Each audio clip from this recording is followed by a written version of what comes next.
ராஜாவும் மாளிகையில் ராப்பகலாய் அமர்ந்திருப்பேன். இயேசு ராஜாவும் மாளிகையில் ராப்பகலாய் அமர்ந்திருப்பேன்.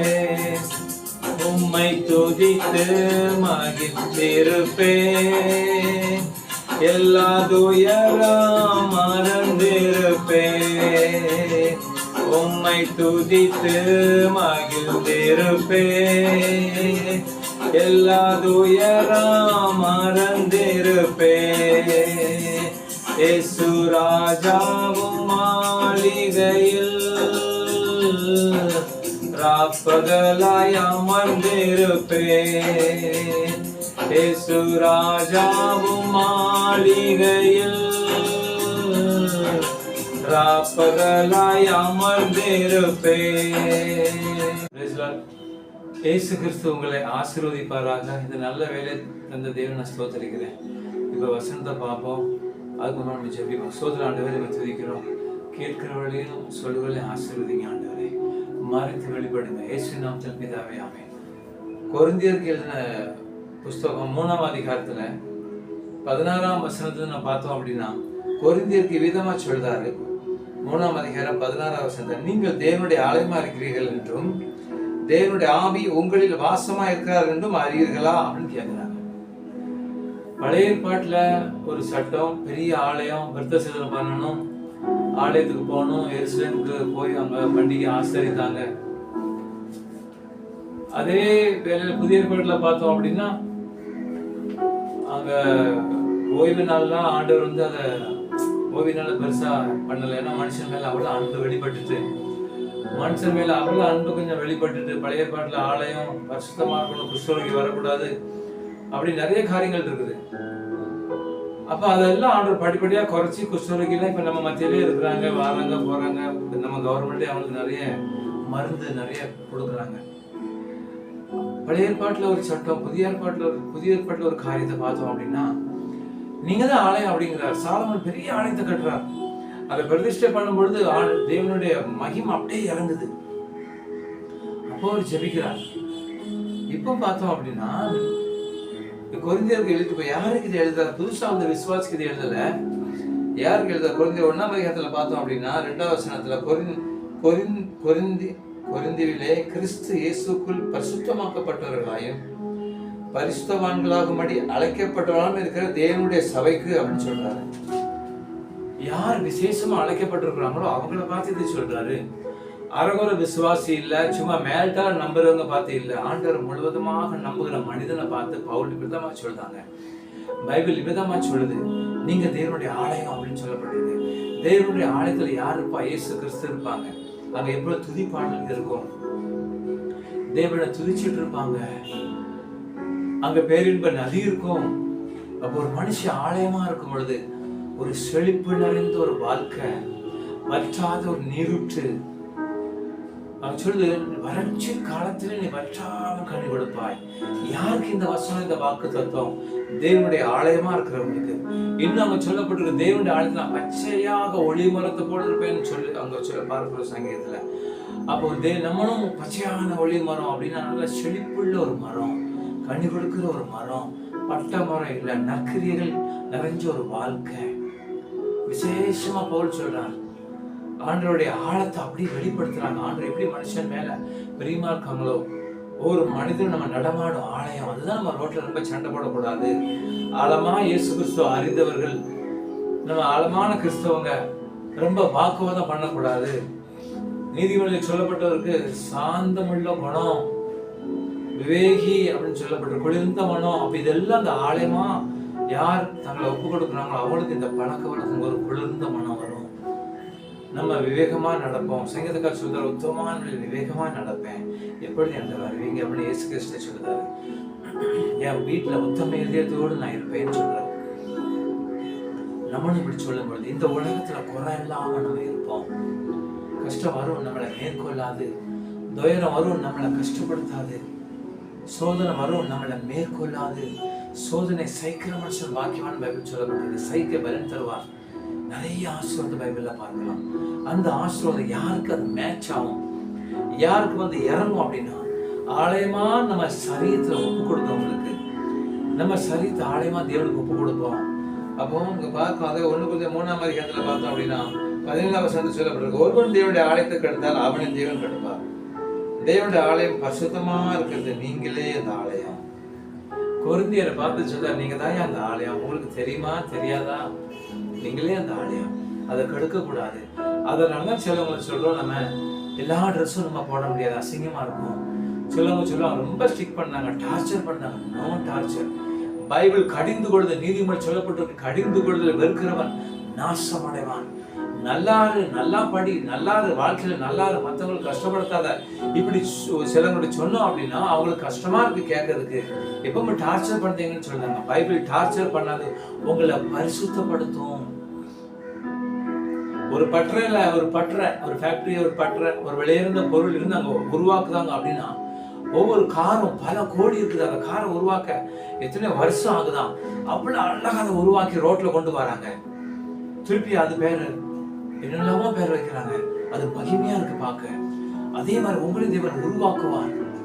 உருவாக்குகிற தேவன், பரிசுத்தமாக்குகிற தேவன். பரிசுத்தமா அழைக்கப்பட்ட நீங்களும் நானும் நம்ம ஆலயமா இருக்கும்படி அழைக்கப்பட்டிருக்கிறோம். அதாவது தேவன் இருப்பார். தேவன் நம்ம கூட இருக்க ஆசைப்படுதாருங்க.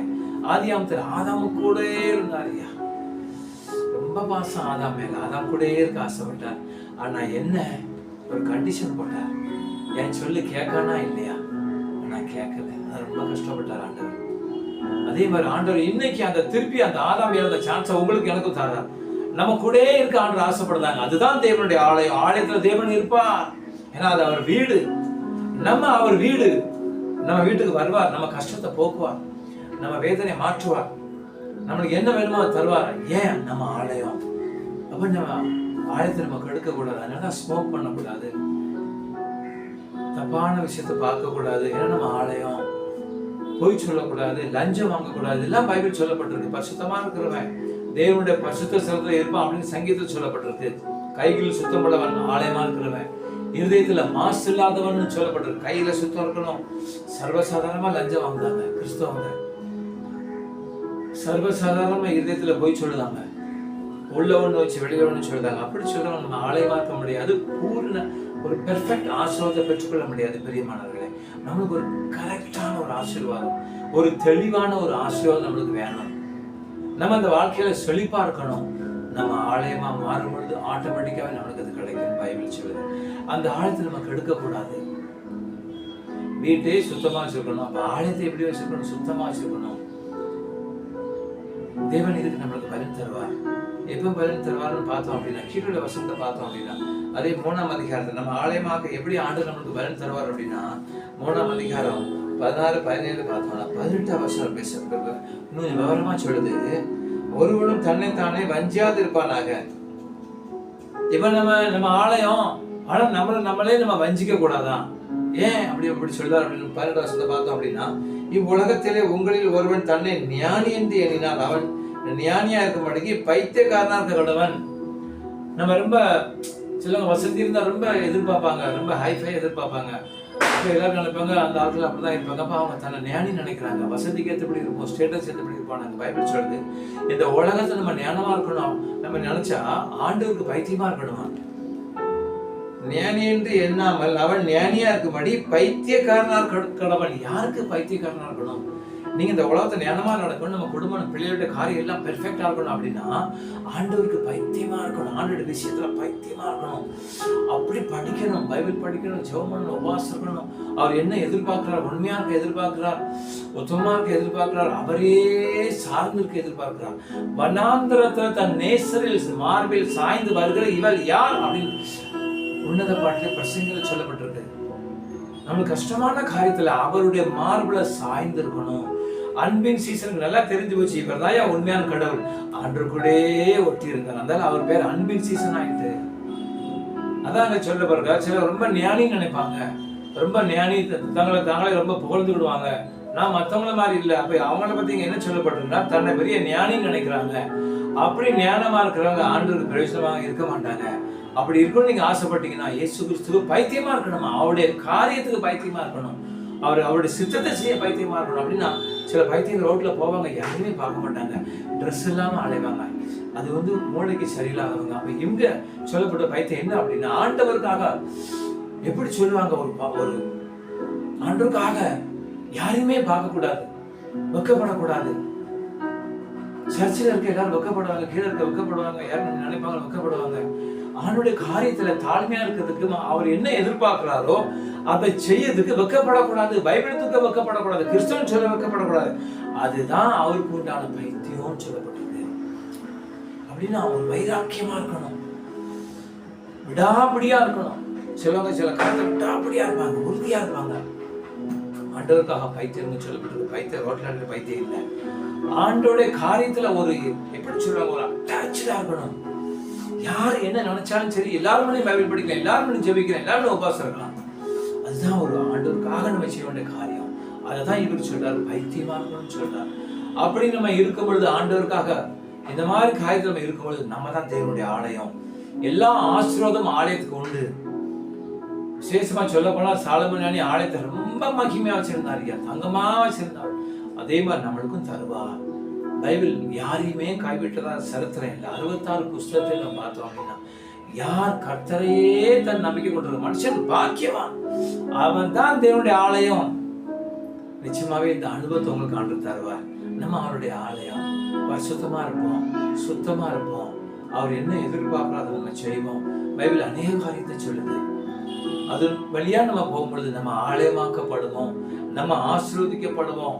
நிறைய கர்த்தருடைய வீட்டில் நீடித்த நாட்கள் நிலைத்திருப்பேன் சங்கீதம் 23 சொல்லப்பட்டிருக்கு.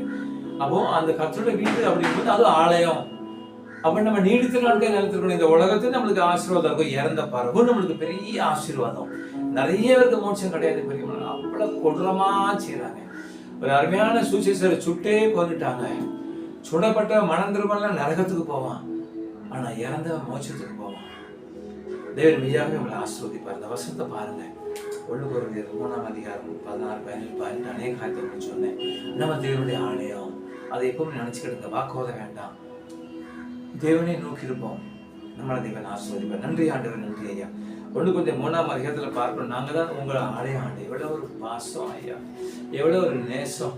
நீங்க எங்கள்கிட்ட வாசமா இருக்கும்படி எங்களை ஆலயமாக மாற்றுதீங்கன்னு பவுல் மூலமா சொல்லுதீங்க. எங்க கூட இருக்க நீங்க ஆசைப்படுறீங்க. எவ்வளவு பெரிய தேவன் ஆண்டவர், வானாதி வானம் கொள்ளாத தேவன் மனிதன் கூட இருக்க ஆசைப்படுறாங்க.